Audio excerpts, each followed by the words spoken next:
Assalamualaikum warahmatullahi wabarakatuh. Shalom, Om Swastiastu, Namo Buddhaya, dan salam kebajikan. Selamat pagi saya ucapkan kepada Bapak Ibu hadirin sekalian. Selamat datang pada webinar series ke-43 yang diselenggarakan oleh KMNB yang bekerja sama dengan IJMA.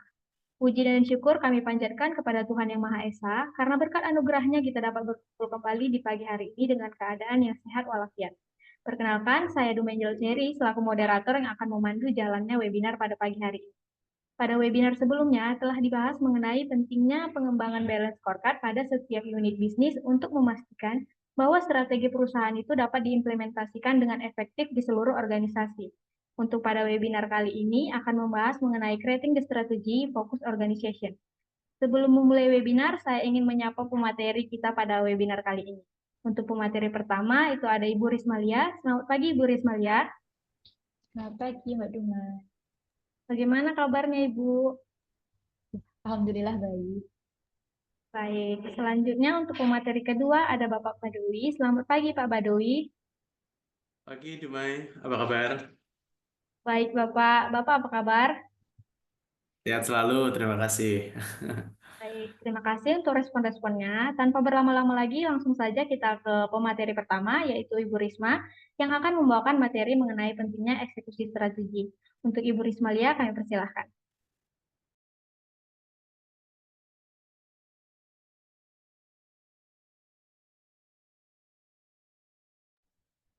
Ya, jadi izinkan saya menyapa sekali lagi. Selamat pagi Bapak Ibu sekalian peserta webinar KMMB Series pada Jumat pagi ini.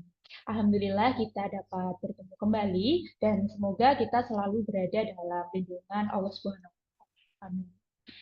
Baik, hari ini kita akan membahas terkait creating the strategy focus organization atau menciptakan organisasi yang berfokus pada strategi. Nah, diketahui bersama bahwa dunia ini selalu mengalami perubahan, terus-menerus mengalami perubahan. Jadi penting bagi sebuah perusahaan, bagi sebuah organisasi untuk tidak hanya memiliki visi yang jelas, tetapi juga memiliki strategi yang tentunya terintegrasi dengan budaya perusahaan. Baik, jadi pertama-tama mungkin mari kita mulai dengan memahami apa yang dimaksud pada tema webinar Jumat pagi hari ini, yakni creating the strategy fokus organisasi. Hal ini dapat diartikan sebagai organisasi yang mana setiap anggota tim, setiap anggota dari manajemen puncak hingga manajemen level bawah memiliki pemahaman yang sama tentang tujuan strategis perusahaan dan bagaimana peran mereka masing-masing untuk kontribusi dalam pencapaiannya. Jadi ketika setiap orang itu bergerak ke arah yang sama, kita itu akan melihat peningkatan dalam kolaborasi yang akan menghasilkan produktivitas bahkan inovasi. Nah, ini dengan menerapkan pendekatan yang sistematis tersebut, perusahaan dapat memastikan bahwa setiap anggota timnya itu memahami tujuan bersama dan memberikan kontribusi secara maksimal untuk pencapaiannya. Baik, dalam slide yang pertama ini mungkin ada satu poin yang perlu diperhatikan, yakni strategy execution is more important than the quality of the strategy itself, atau eksekusi strategi seringkali dianggap lebih penting daripada kualitas strategi itu sendiri. Jadi, meskipun perusahaan ini telah memiliki strategi yang telah dirancang dengan baik, yang dapat memberikan arah, dapat memberikan kejelasan, tapi sebetulnya yang menentukan keberhasilan ini adalah bagaimana strategi tersebut dijalankan. Jadi kalau strateginya ini sudah amat sangat baik, itu dapat gagal, bisa jadi gagal jika tidak diimplementasikan dengan efektif. Hal itu akan mengarah pada kehilangan peluang, bahkan pemborosan sumber daya yang telah dimiliki sebelumnya. Jadi tanpa eksekusi yang kuat, strategi yang paling mendalam itu akan menjadi sebuah konsep teoritis saja kalau tidak dieksekusi dengan baik. Jadi misalnya kita telah membuat sebuah planning. Nah, planning hanya akan menjadi planning kalau tidak ada strategi untuk mengeksekusi. Istilahnya, buku perencanaan hanya akan menjadi buku jika itu ditaruh di dalam kotak rak, kalau tidak dieksekusi oleh semua anggota tim. Oke, jadi juga ada key issue atau isu kunci, yakni banyak organisasi yang menghadapi tantangan besar dalam menerapkan strategi baru mereka. Nah, salah satu penyebab utama dari kegagalan tersebut ini adalah alat pengukuran yang tidak memadai. Jadi tanpa sistem pengukuran yang efektif, organisasi ini akan mengalami kesulitan untuk mengevaluasi apa yang menyebabkan mereka terhambat dalam mencapai target tersebut. Hal ini itu bisa menyebabkan kurangnya akuntabilitas dan motivasi di kalangan karyawan, serta karyawan akan kesulitan dalam mengadaptasi strategi yang sesuai dengan kondisi pasar yang terus berubah ini. Ketidakadaan indikator yang jelas, indikator kinerja yang jelas, ini membuat tim sulit memahami apakah mereka ini telah berada di jalur yang benar, yang pada akhirnya akan menghambat inovasi itu sendiri, termasuk pengembangan yang telah ditargetkan tersebut. Nah, untuk solusinya, tadi ada salah satu solusi yang dapat membantu organisasi untuk menerjemahkan strategi menjadi tindakan operasional yang nyata tersebut menggunakan balance scorecard. Untuk materi balance scorecard ini memiliki kesinambungan dengan materi webinar sebelumnya. Jadi Bapak Ibu sekalian yang mungkin sudah mengikuti, sudah kenal dengan balance scorecard itu sendiri, ataupun jika Bapak Ibu sekalian yang kelewatan dengan webinar sebelumnya, bisa mengecek di laman YouTube kami. Nah, jadi balance scorecard ini, metode balance scorecard ini membantu organisasi menciptakan fokus dan sinergi di seluruh unit bisnisnya. Melalui balance scorecard, organisasi dapat menetapkan tujuan yang jelas dan yang terukur dari berbagai perspektif, yakni antara lain ada perspektif keuangan, customer, internal business process, dan learning and. Baik, bisa dibantu slide berikutnya.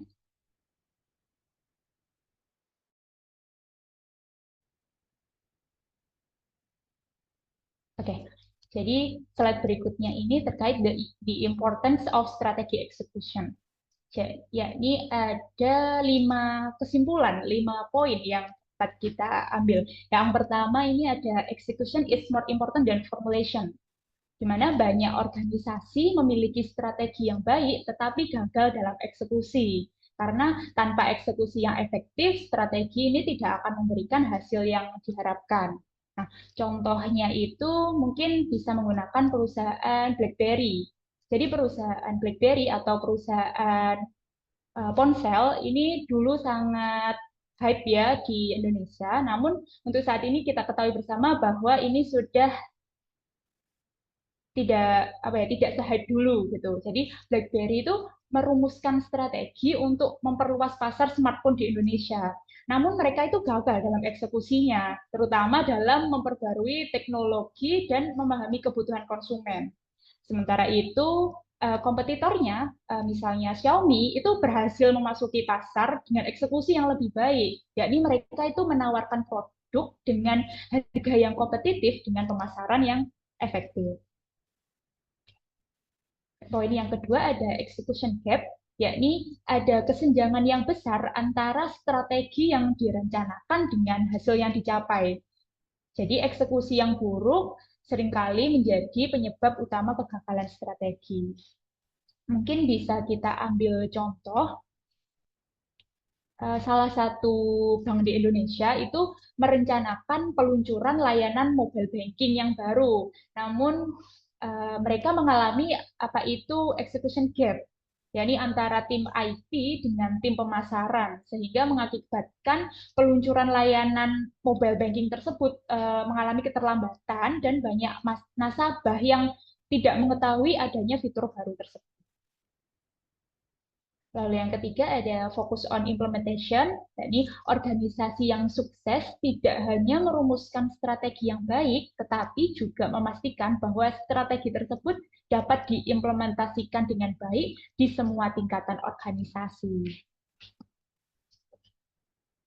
Contohnya ini misalnya Gojek, perusahaan Gojek. Jadi perusahaan Gojek ini memiliki fokus pada implementasi teknologi dalam layanan transportasi dan pengiriman seperti yang kita ketahui. Nah, dengan menerapkan pelatihan yang tepat untuk driver dan peningkatan sistem aplikasi, Gojek berhasil meningkatkan pengalaman pengguna dan memperluas jangkauan layanan sehingga memenuhi kepuasan dari pelanggannya.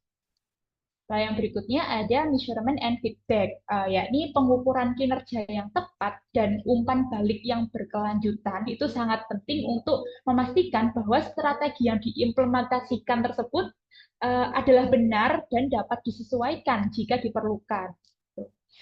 Untuk contohnya, kita bisa mengambil perusahaan Tokopedia. Jadi Tokopedia ini secara rutin mengumpulkan umpan balik dari pengguna melalui survei dan analisis data.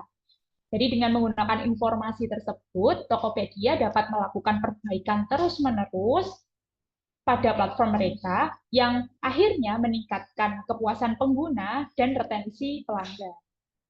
Dan yang terakhir ada employee engagement, yakni semua anggota organisasi harus memahami dan terlibat dalam eksekusi strategi. Keterlibatan karyawan ini meningkatkan komitmen dan memastikan bahwa semua orang bekerja menuju tujuan yang sama. Contohnya ada perusahaan Unilever. Jadi Unilever ini memiliki program keterlibatan karyawan yang kuat, di mana karyawannya ini diundang untuk memberikan masukan dalam proses inovasi produk. Nah, inisiatif ini mendorong kreativitas dan meningkatkan komitmen karyawan terhadap keberhasilan produk baru. Oke. Mungkin saya kembalikan ke Mbak Dumai terlebih dahulu. Baik, terima kasih kepada Ibu Rismalia. Dan izinkan saya untuk menyimpulkan materi slide 2 dan slide 3 yang disampaikan oleh Ibu Rismalia mengenai pentingnya eksekusi strategi untuk menghubungkan strategi dengan tindakan dan memastikan pencapaian tujuan serta meningkatkan daya saing organisasi dalam jangka panjang. Dan yang berfokus pada strategi yang menyoroti pentingnya eksekusi strategi dalam keberhasilan suatu organisasi. Banyak organisasi itu gagal menerapkan strategi baru karena kekurangan alat pengukurannya yang tepat. Oleh karena itu, pelaksanaan strategi dianggap lebih penting untuk dibandingkan hanya berfokus pada kualitas strategi itu sendiri. Baik, kepada Ibu Rismalia, bisa untuk melanjutkan materinya. Kepada Ibu Rismalia, saya persilahkan. Ya, baik. Berikutnya terkait the principles of a strategy focus organization. Jadi di sini ada 5 poin, utamanya di tengahnya ada balance scorecard. Jadi tadi salah satu alat untuk menerjemahkan strategi menggunakan balance scorecard. Nah, kenapa menggunakan balance scorecard? Karena penggunaan balance scorecard ini kita ada 5 poin ini yang dapat digunakan, yang dapat keunggulannya gitu. Jadi melalui balance scorecard kita dapat memperoleh 5 keunggulan gitu. Jadi yang pertama ada translate the strategy to operational terms. Jadi organisasi harus menerjemahkan strategi yang telah ditetapkan ke dalam istilah operasi yang jelas agar semua orang memahami. Nah, artinya menetapkan tujuan konkret dan langkah-langkah yang dapat diukur, sehingga setiap departemen, bahkan setiap individu, itu memahami peran mereka dalam mencapai tujuan strategis. Nah, melalui cara ini, strategi itu lebih mudah diimplementasikan dan mudah dipahami. Nah, ada alat yang dinamakan strategi maps dan juga alat balance scorecard itu sendiri. Strategi maps ini merupakan lanjutan dari balance scorecard-nya, di mana dia menggabungkan alur antara perspektif-perspektif yang ada di balance scorecard tersebut. Baik, yang kedua ada align the organization to the strategy. Jadi penting untuk memastikan bahwa seluruh organisasi itu selaras dengan strategi yang telah ditetapkan perusahaan. Jadi ini mencakup keselarasan terkait struktur organisasi, terkait sumber daya yang dimiliki organisasi, bahkan termasuk kebijakan yang harus inline dengan tujuan strategis perusahaan. Jadi ketika setiap bagian organisasi bekerja menuju tujuan yang sama, maka akan tercapai efisiensi dan efektivitas yang maksimal. Nah, hal ini mencakup terkait corporate role, ada business unit synergies, dan share service synergies. Lalu berikutnya ada make strategies everyone everyday job. Oke, jadi strategi itu tidak boleh hanya menjadi tanggung jawab dari manajemen atas. Jadi setiap anggota tim baik dari manajemen level atas, manajemen level menengah maupun manajemen level bawah itu harus merasa mereka itu memiliki peran masing-masing dalam eksekusi strategi tersebut. Hal itu dapat dicapai melalui melibatkan karyawan tersebut dalam pengambilan keputusan, juga memberikan pelatihan, serta memfasilitasi sumber daya yang diperlukan agar masing-masing dari anggota tim tersebut dapat berkontribusi pada tujuan secara maksimal. Jadi hal ini mencakup strategic awareness, ada personal scorecard, bahkan ada balance paycheck. Oke, lalu yang berikutnya ada make strategi a continual process. Jadi strategi ini harus dipandang sebagai proses yang berkelanjutan, bukan hanya sebagai sebuah tujuan akhir, bukan hanya sebagai dokumen yang dicetak seperti itu. Jadi organisasi ini perlu melakukan evaluasi rutin dan bahkan jika perlu itu melakukan perbaruan strategi mereka berdasarkan feedback, berdasarkan umpan balik dari pelaku pelaksanaan strategi tersebut. Juga bisa berdasarkan dari data kinerja atau bahkan berdasarkan perubahan pasar. Nah, dengan demikian organisasi akan dapat beradaptasi dengan lebih cepat dan lebih relevan terhadap pasar, terhadap perubahan pasar yang terjadi. Lalu yang terakhir ada mobilize change stroke executive leaders, yakni kepemimpinan eksekutif ini memainkan peran yang sangat penting dalam memobilisasi perusahaan serta mengarahkan organisasi untuk menuju tujuan tersebut. Jadi pemimpin ini harus menunjukkan komitmen terhadap strategi, harus menjadi teladan bagi seluruh karyawan. Nah, melalui komunikasi yang jelas dan pengambilan keputusan yang tegas, pemimpin eksekutif leadership ini dapat memfasilitasi transformasi yang diperlukan untuk mencapai tujuan perusahaan tersebut.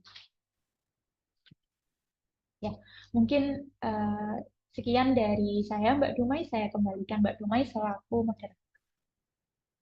Terima kasih banyak kepada Ibu Risma atas pemaparan materi yang sangat menarik dan informatif mengenai salah satu alat utama yang disarankan untuk membantu dalam pelaksanaan ini adalah balance scorecard. Nah, balance scorecard itu berfungsi untuk menerjemahkan strategi ke dalam tindakan operasional yang nyata, menyelaraskan organisasi dengan tujuan strategisnya, dan membuat strategi menjadi bagian dari pekerjaan sehari-hari setiap individu itu di organisasi tersebut.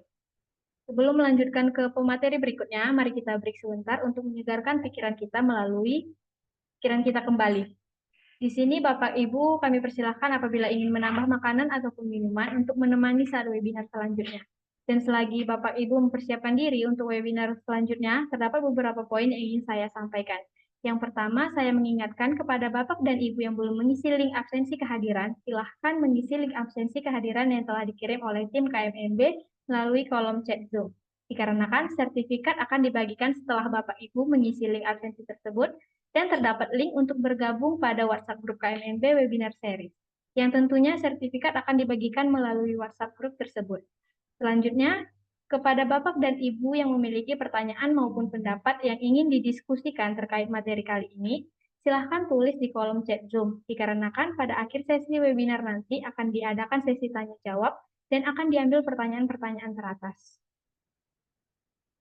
Mungkin bisa di-share untuk poster webinar series 44-nya.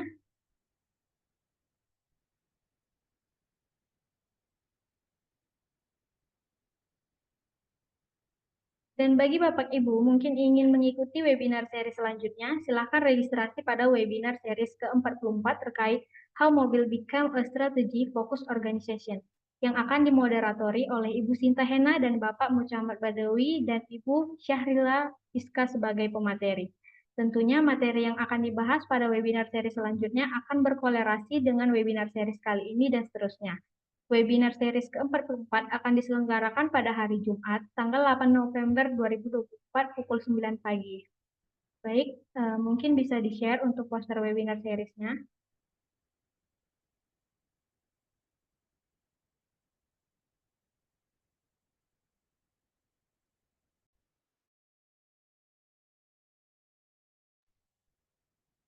Atau mungkin Bapak Ibu tertarik untuk mengikuti webinar series yang dilaksanakan KMMB, sangat boleh bagi Bapak Ibu yang ingin mengikuti webinar secara langsung, serangkaian webinar series yang akan diselenggarakan. Jadi langsung saja Bapak Ibu registrasi atau mendaftarkan diri pada link yang telah disediakan oleh tim.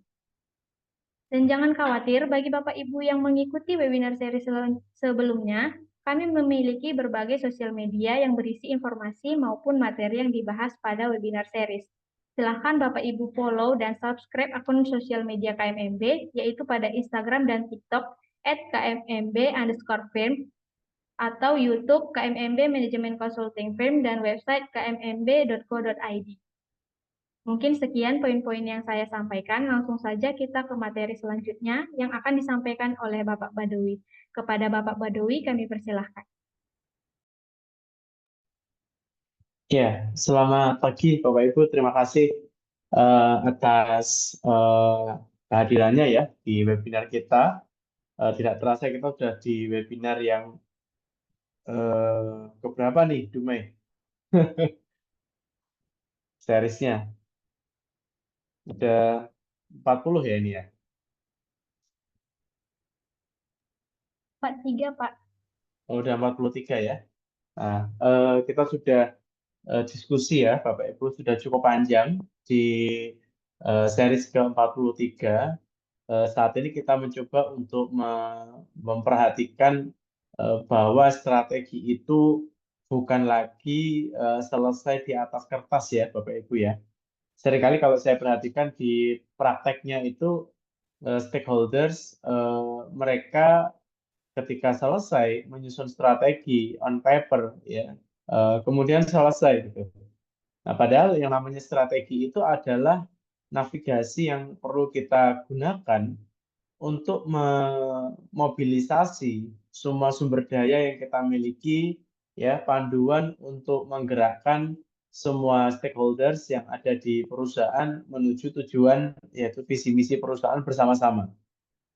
Nah, sehingga ini sangat penting. Di tahap-tahap awal dulu kita belajar banyak tentang potensi-potensi ya, keberhasilan strategi itu seperti apa, potensi kegagalan strategi seperti apa, bahkan opsi-opsi yang perlu kita perhatikan. Apakah kita bermain secara organik gitu ya, atau kita bermain secara anorganik gitu. Nah, namun seiring berjalannya waktu, diskusi kita terus berkembang dan hari ini kita sampai di titik sebetulnya setelah kita punya strategi, bagaimana cara mengimplementasikan, kan begitu. Nah, ini cukup menarik gitu ya. Tadi sudah disampaikan oleh pemateri sebelumnya tentang execution gap ya. Tadi Risma sudah menyampaikan execution gap. Banyak yang sering terjadi, Bapak Ibu, di lapangan itu kami perhatikan antara BOD level, kemudian VP, kemudian staff, kadangkala juga mengalami gap ya di dalam mengkomunikasikan sebetulnya kita mau eksekusinya seperti apa gitu ya. Nah, ini yang seringkali terjadi. Sehingga masing-masing peran itu harus punya fokusnya masing-masing. Ya, fokusnya masing-masing. Nah, pada konteks ini kita masih menggunakan pendekatan Balanced Scorecard untuk mengawal ya strategi organisasi supaya bisa efektif berjalan lancar. Kita menggunakan pendekatan Balanced Scorecard. Ada 4 ya Bapak Ibu sudah pahami bersama, mulai dari financial, customer, internal business process, learning and growth seperti itu. Nah, karena perusahaan yang kita jalankan, ya majority kalau saya perhatikan dari Bapak Ibu peserta, kita fokus sebagai profit company, begitu ya. Nah, pada profit company memang orientasi terakhirnya adalah profitability, Bapak Ibu ya. Jadi profit, ya profit. Sebetulnya bisnis kita ini untung apa tidak, gitu ya, profit. Kemudian kalau kita perhatikan kenapa profit itu menjadi penting, karena dampaknya nanti adalah kepada berapa nilai manfaat yang akan kita berikan kepada pemegang saham. Jadi sudut pandangnya kalau kita bicara aspek keuangan itu adalah aspek perspektifnya adalah pemegang saham Bapak Ibu, shareholder. Ya. Maka dalam implementasi strategi itu kita perlu memastikan sebetulnya perspektifnya shareholder, pemegang saham, itu pengennya dapat profitability atau risiko seperti apa. Misalnya, salah satu indikator yang bisa kita gunakan adalah yang seringkali didiskusikan juga ada dividen payout ratio. Ya, sebetulnya shareholder kita itu butuhnya dividen 60% atau dividen 20% atau dividen misalnya 40%, ya. Ini harus jelas. Sehingga apa? Perusahaan dalam implementasi strategi mereka punya satu acuan sebetulnya kita mau agresif atau kita mau moderat saja dalam menjalankan perusahaan ini atau kita mau pesimis ya konservatif. Lalu misalnya kita concern perusahaan harus growth, ya perusahaan harus tumbuh dengan cepat. Artinya kita tetap menggunakan strategi agresif ya. Misalnya kita tetap menggunakan strateginya agresif. Dengan agresif itu, maka profitability juga akan meningkat. Ya, growth dari volume pendapatan juga akan meningkat. Nah, konsekuensinya biasanya dengan tata kelola yang sudah baik, ya, maka secara net profit margin, ya itu akan tinggi, ya kita akan bagus, net profit marginnya akan bagus. Nah, kembali kepada perspektif shareholder tadi. Kalau misalnya pemegang saham hanya meminta dividen payout rasionya adalah 20%, maka net profit yang besar yang kita peroleh karena kita melakukan strategi agresif, maka kita bisa gunakan net profit margin ini untuk pengembangan perusahaan. Ya, kita jadikan sebagai return earning. Ya, labanya yang kita perlu diputar lagi. Jadi ada beberapa perusahaan manufaktur gitu ya kalau kami perhatikan karena dari shareholder tidak menuntut adanya dividen payout ratio dalam 5 tahun ke depan, maka perusahaan itu ketika ada laba tahun berjalan itu langsung diputar lagi menjadi inventory. Ya, jadi apa dampaknya? Maka dampaknya adalah kapasitas produksi dari manufaktur tersebut akan terus meningkat. Ya, nah konsekuensi dari keputusan-keputusan ini itu akan berdampak kepada banyak aspek, Bapak Ibu. Ya, berdampak pada banyak aspek.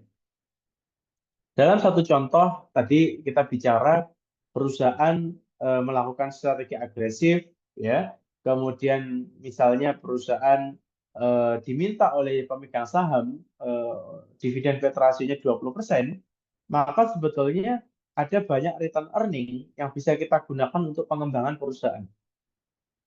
Ya.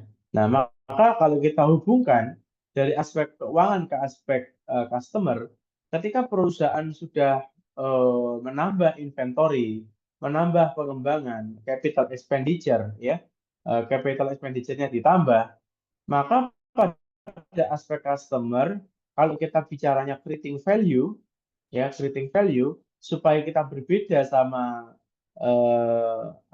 kompetitor kita, sehingga customer akan melihat eksistensi perusahaan kita ini memang unggul gitu ya, berbeda. Maka penggunaan capital expenditure, penggunaan investasi, penggunaan nilai tambah itu bisa kita gunakan untuk meningkatkan nilai layanan kita kepada customer kita. Atau bahkan kalau kita mau ekspansi ya, Dumai ya, kita mau ekspansi juga bisa. Ya, kita kalau lihat dari secara konsep ya, kita punya 4 pilihan ya. Ini produk existing ya, ini produk lama, kemudian ini produk baru ya.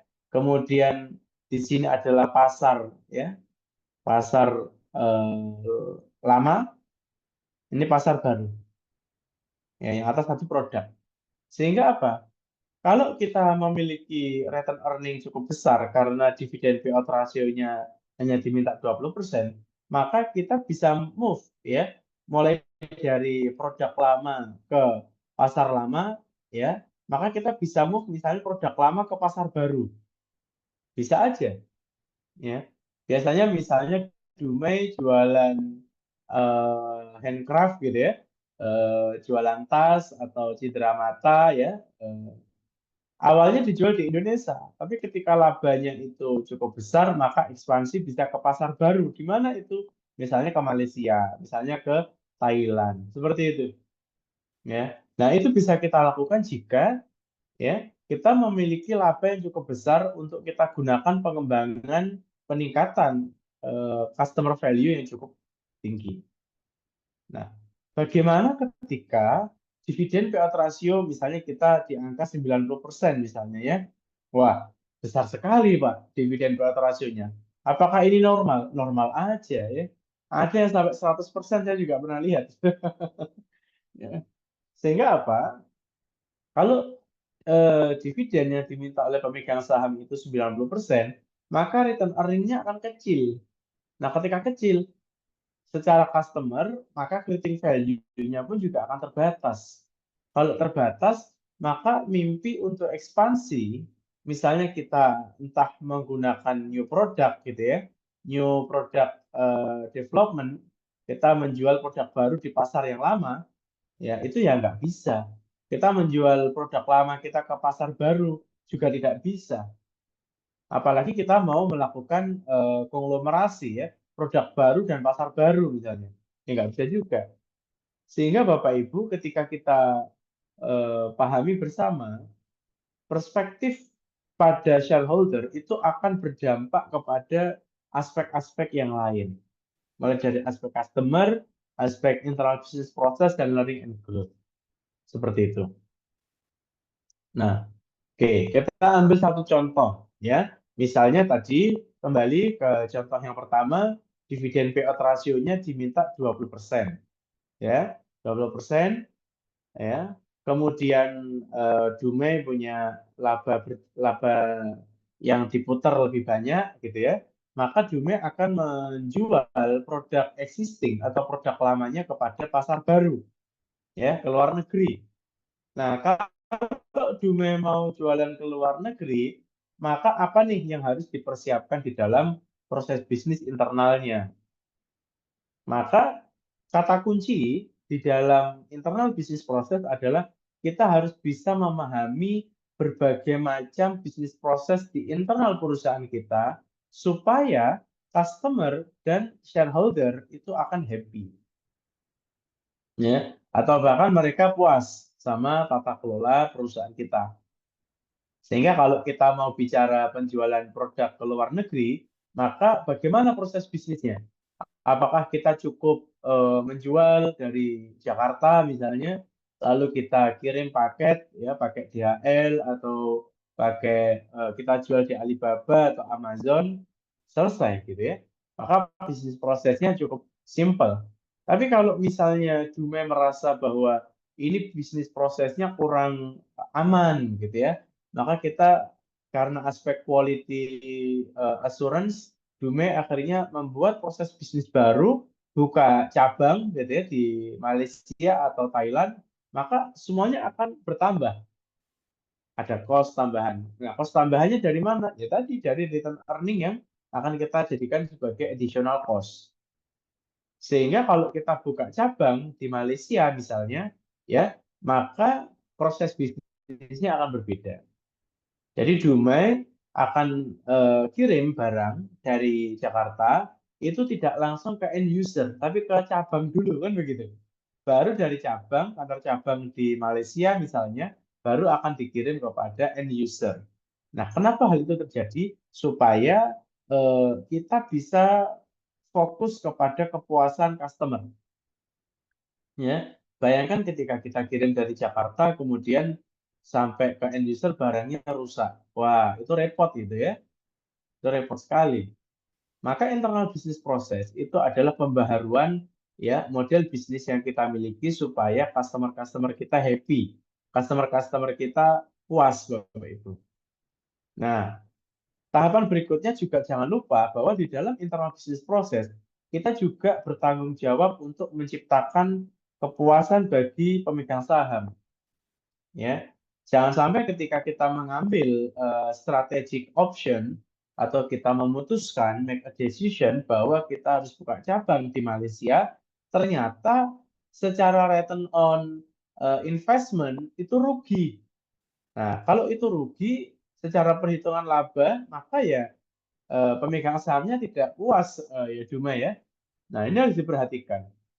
Jadi di dalam penentuan bisnis proses, kita harus melihat ketika kita tidak melakukan sesuatu dengan kita melakukan sesuatu, kira-kira yang paling memuaskan yang mana?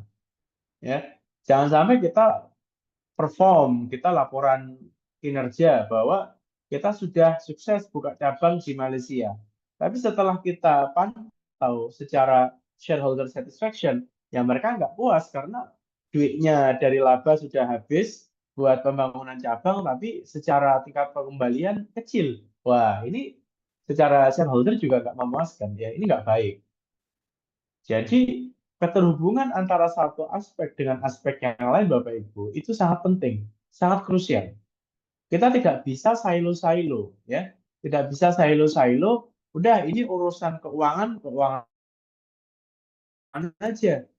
Yang penting profitability-nya bagus, ya. Perusahaan kasih cash flow ke pemegang saham, tapi kita lihat customer kita sudah mulai diambil orang, tata kelola internal kita tidak ada inovasi pembaharuan, maka secara pencapaian keuangan tadi itu hanya short term, itu hanya jangka pendek, ya. Mungkin 1 tahun 2 tahun kita akan dapat cuan, kita dapat keuntungan yang banyak. Tapi bagaimana tahun ketiga, tahun keempat, kelima, bisa jadi sudah tutup. Nah, ini hati-hati, ya.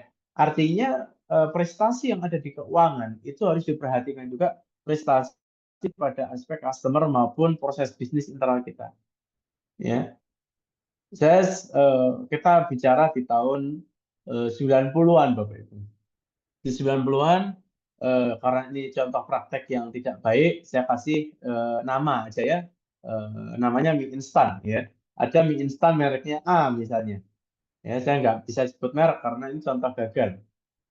Tahun 90-an, mungkin Bapak Ibu pernah menjumpai ya, waktu itu ada iklan yang luar biasa ya, di customer ya, iklannya luar biasa, mereka mengedukasi masyarakat bahwa makan ada alternatif lain namanya mie instan gitu ya, di prime time ya, di prime time itu setelah makan malam jam 6 jam 7 di sinetron-sinetron zaman itu sering banyak sinetron ya Bapak Ibu ya. Maka setelah sinetronnya sponsor itu langsung instan tersebut. Ya, mungkin Bapak Ibu ingat. Ternyata apa? Setelah masyarakat teredukasi bahwa ada mie instan tersebut secara customer ini mereka teredukasi, ternyata ketika customer itu mencari di toko kelontong di sekitar rumahnya, produknya tidak ada. Wah, ini produknya tidak ada, tapi iklannya terus-menerus gitu. Nah, itu menunjukkan apa? Tata kelola bisnis prosesnya tidak bagus. Ya, perusahaan mie itu masih terkendala supply chain terhadap bahan baku tepung waktu itu.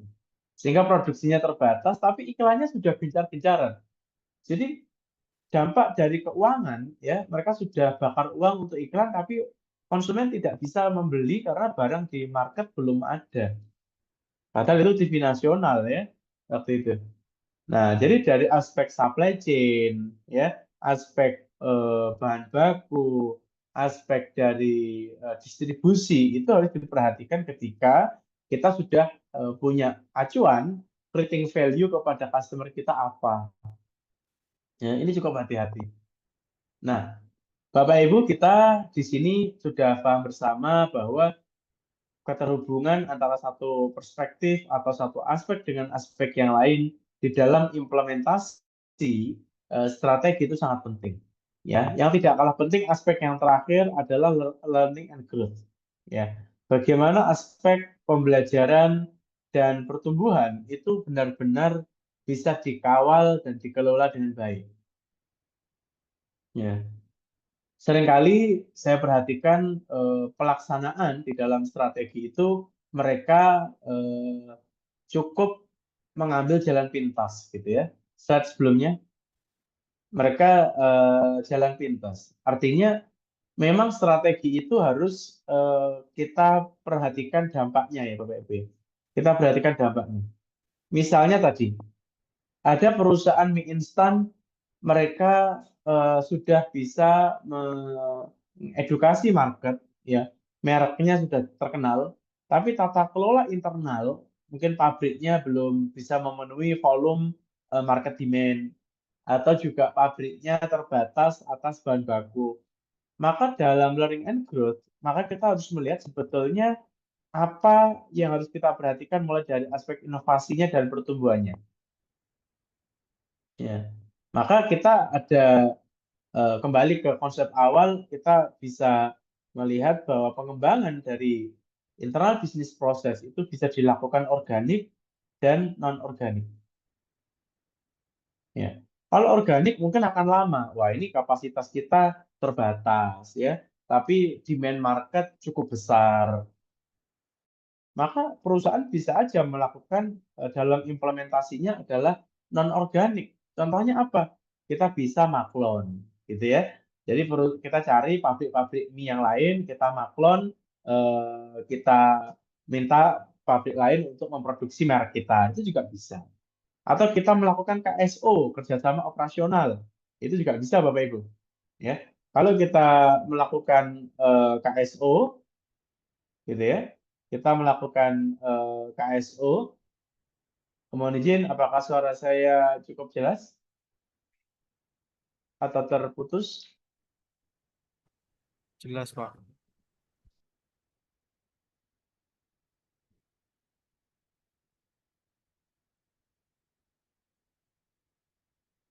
Apakah suara saya terputus? Cukup jelas, Pak. Cukup jelas ya. Nah, bisa aja ya, bisa saja Bapak Ibu, ketika kita melakukan strategi non organik, maka kita bisa melakukan kerjasama, misalnya kita konsorsium ya dengan pihak lain.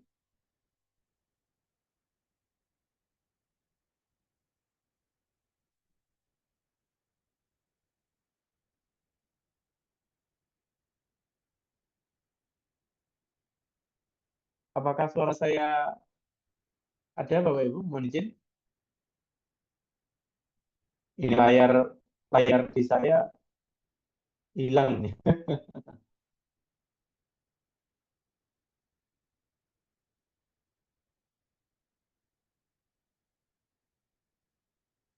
Mohon izin, apakah suara saya terdengar?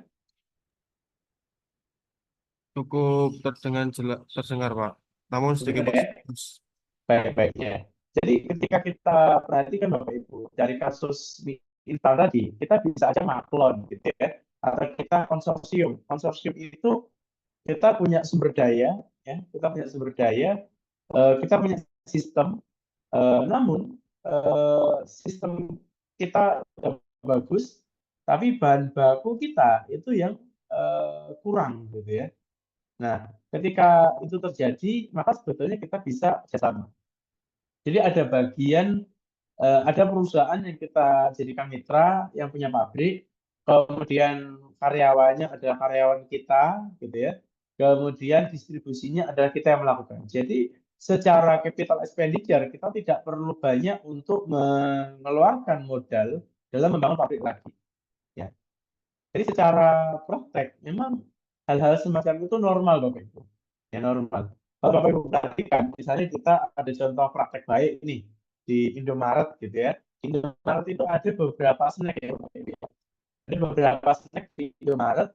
Eh, kalau Bapak Ibu perhatikan itu produksinya PT yang lain didistribusikan oleh Indomaret begitu.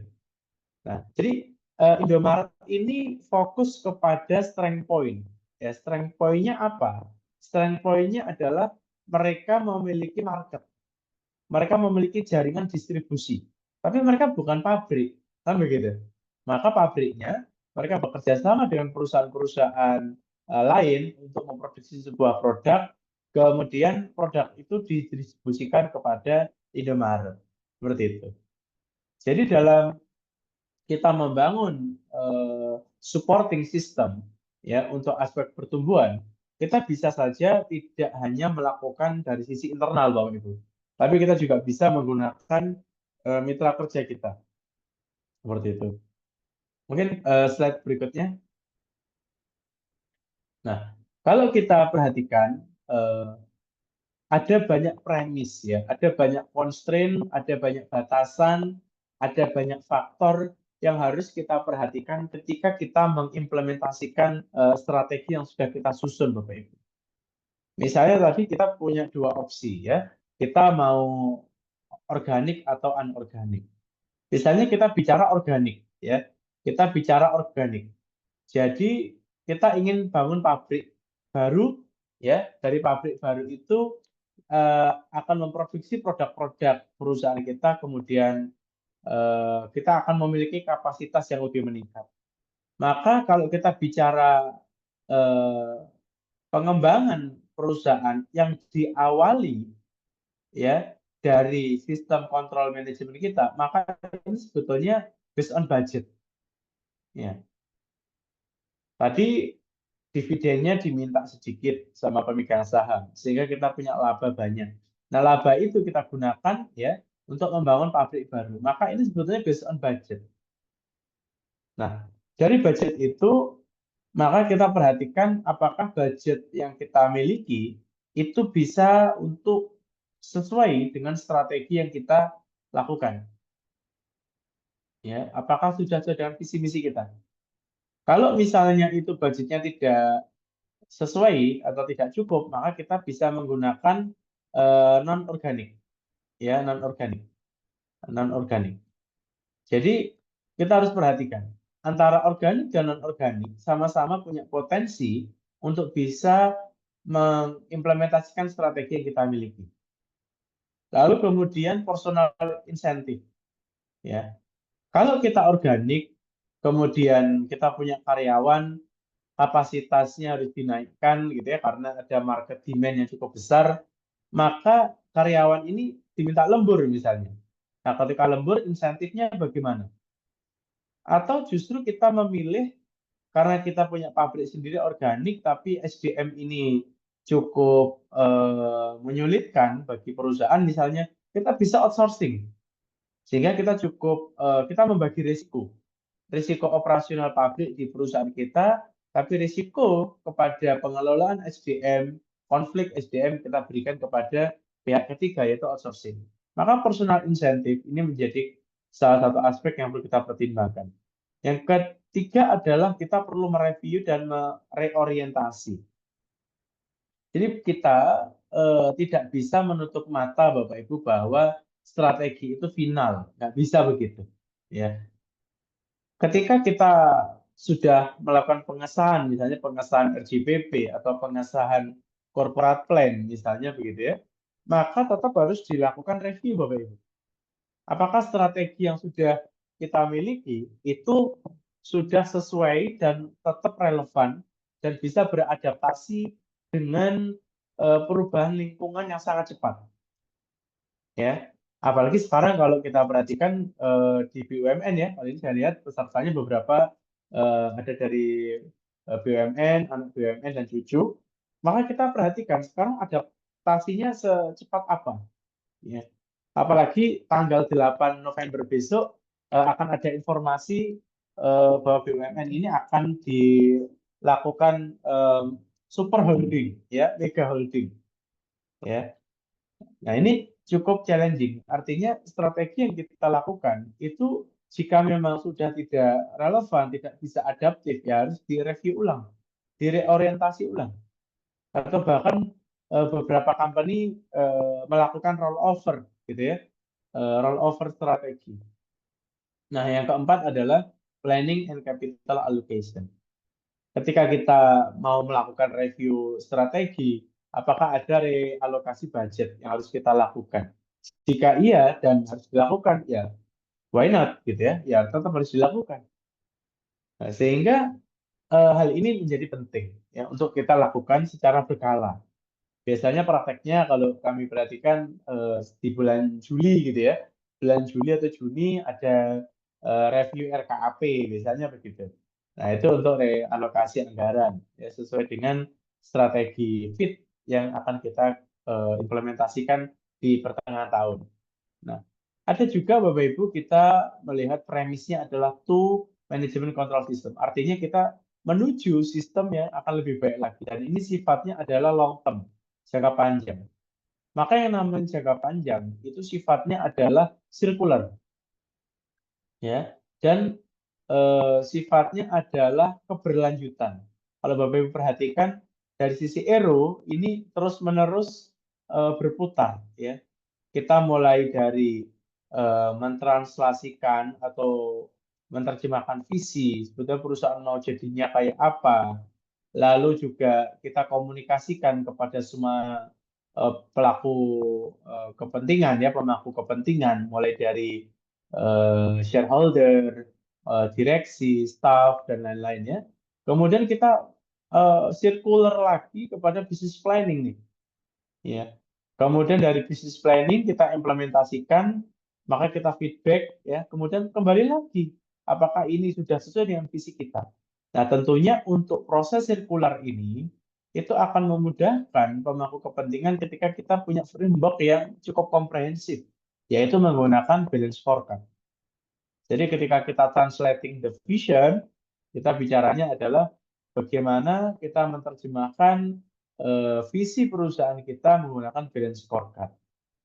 Ya, kalau kita bicaranya communicating and linking, bagaimana kita mengkomunikasikan ya visi perusahaan di atas tadi kepada semua stakeholders menggunakan perspektif balance scorecard.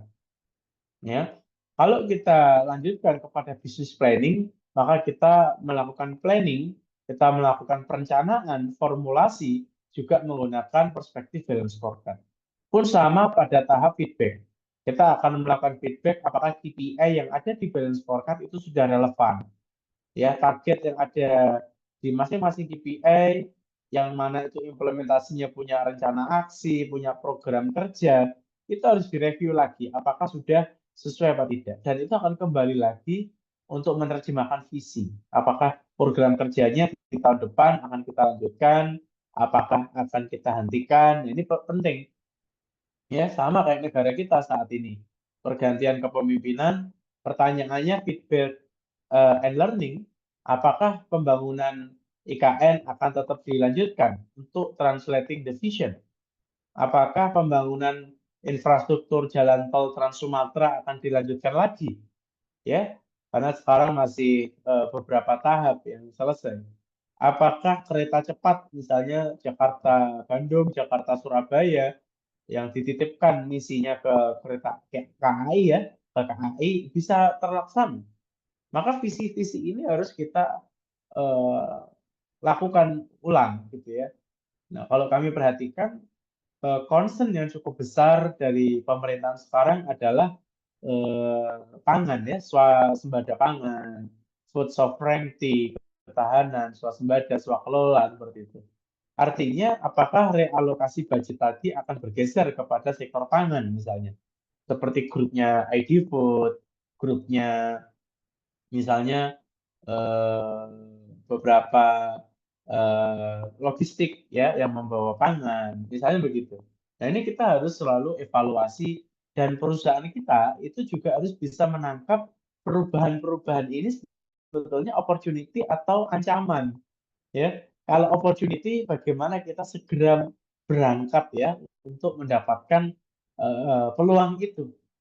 Contoh saya kemarin lihat di beberapa informasi program makan siang gratis untuk anak-anak sekolah itu mencapai budget sampai 71 triliun. Nah, ini dampaknya kemana? Ke perusahaan supply bahan pangan, ke perusahaan logistik, ke perusahaan food service, ya, ke perusahaan bahan baku dan lain-lain. Ya, bahkan mungkin dampaknya juga sampai kepada kurir ya, kurir online, pengantaran pangan misalnya. Nah, ini juga harus kita perhatikan, Bapak Ibu.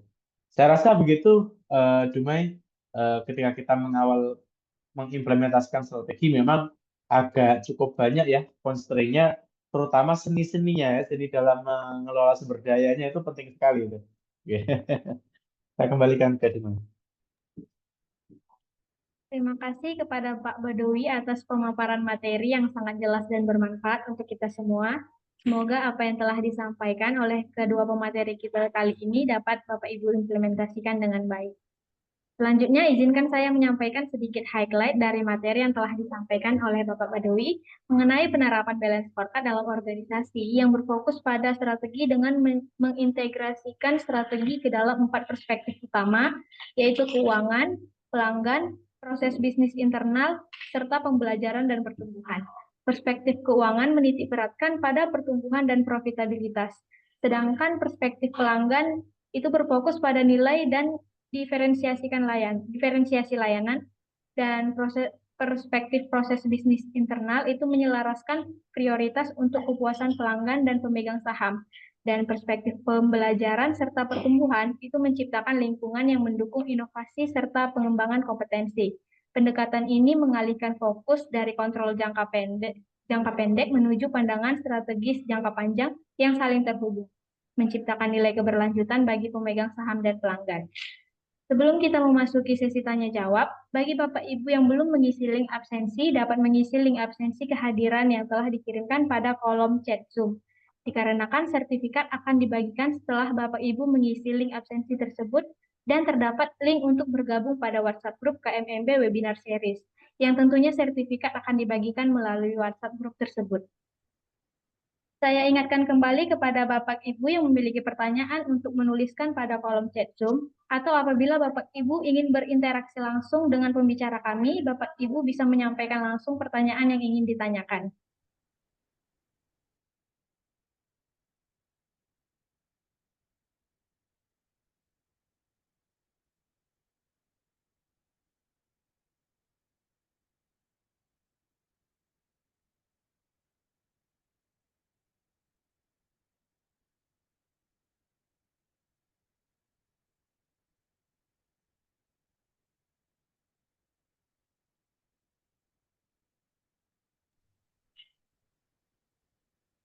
Baik, langsung saja saya bacakan pertanyaan dari Bapak Randi Praditya.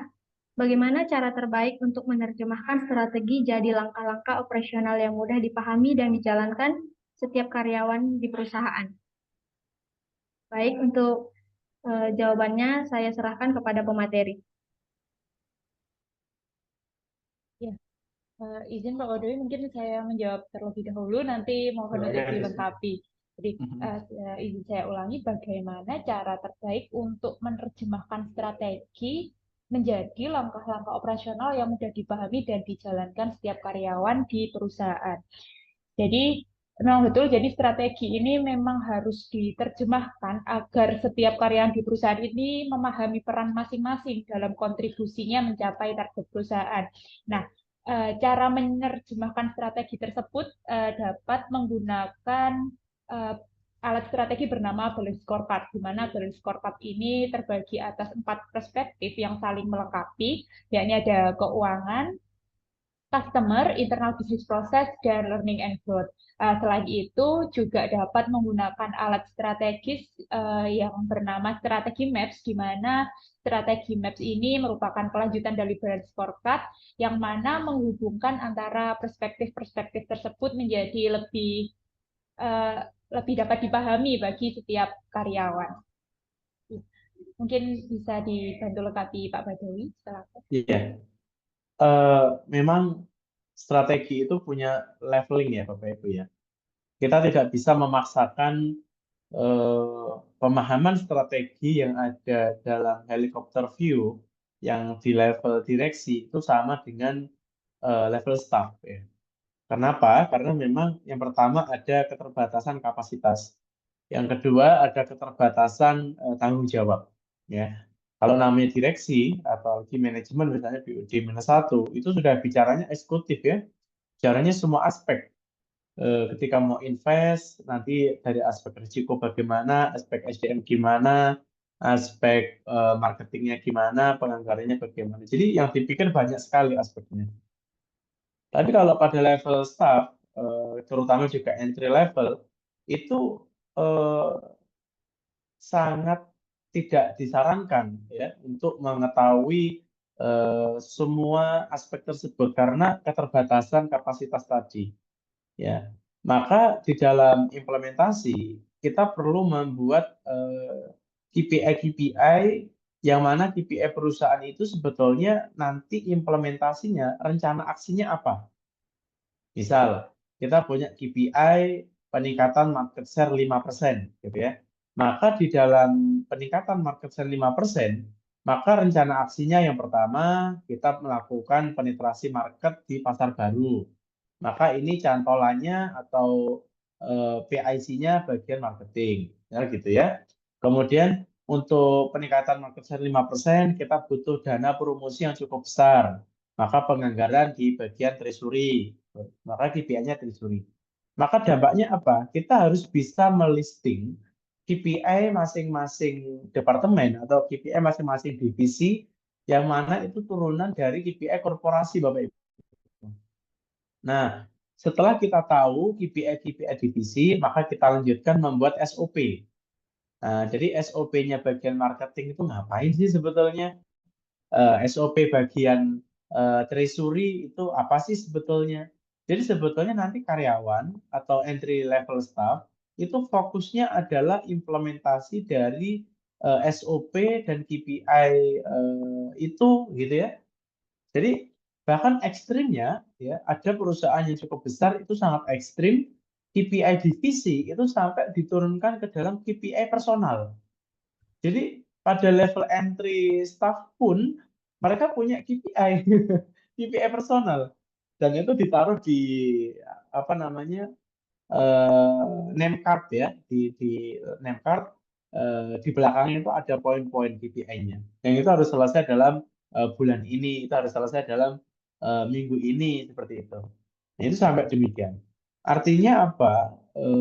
Kita perlu melakukan cascading, kita perlu melakukan penurunan dari KPI level korporasi, strategi level korporasi sampai kepada level individu di bawah melalui SOP, KPI, ya bahkan kalau perusahaan Bapak Ibu ada bagian planning atau bagian pengembangan bisnis, bisa juga diminta untuk menyusun proses bisnisnya.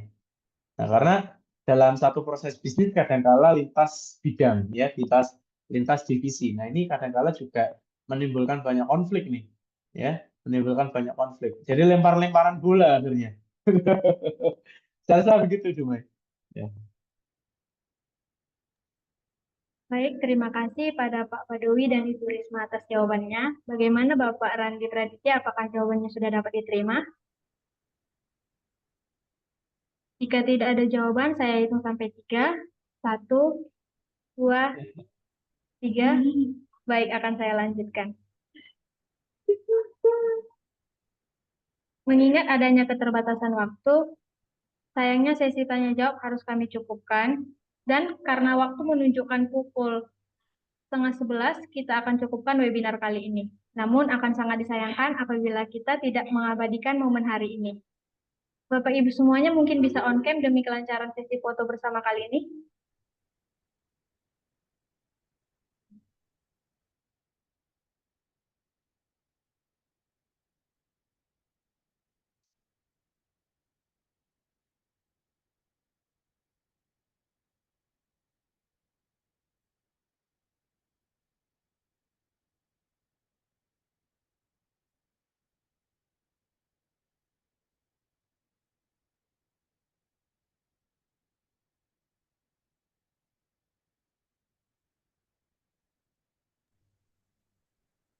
Baik, saya pimpin untuk sesi dokumentasinya. 1, 2, 3. Baik, sekali lagi. 1, 2, 3. Baik, terima kasih Bapak Ibu. Dan mungkin apabila Bapak Ibu masih memiliki pertanyaan yang ingin disampaikan, Bapak Ibu bisa menyampaikan pertanyaan-pertanyaan tersebut pada webinar seri selanjutnya. Dan agar tidak ketinggalan, Bapak Ibu bisa segera mendaftarkan diri atau registrasi pada link yang telah dikirimkan oleh tim kami. Atau Bapak Ibu dapat menghubungi laman sosial media kami, dan sekali lagi kami ingatkan kepada Bapak Ibu untuk mengisi link absensi kehadiran. Dikarenakan sertifikat akan dibagikan setelah Bapak Ibu mengisi link absensi tersebut, dan terdapat link untuk bergabung pada WhatsApp Group KMMB Webinar Series, yang tentunya sertifikat akan dibagikan melalui WhatsApp Group tersebut. Terima kasih kepada tim yang bertugas, dan saya ucapkan terima kasih kepada Bapak Badawi dan Ibu Rismalia karena telah berkenan untuk menyampaikan materi dan berdiskusi pada webinar kali ini. Dan terima kasih kepada Bapak Ibu yang telah mengikuti webinar kami dari awal hingga akhir. Semoga dari ilmu yang telah disampaikan dapat bermanfaat untuk Bapak Ibu sekalian. Saya Dumai Angel Cherry selaku moderator pada webinar seri kali ini pamit undur diri dan sampai jumpa pada webinar seri selanjutnya. Terima kasih. Terima kasih Bapak Ibu. Terima kasih Dumai. Thank you, Risma.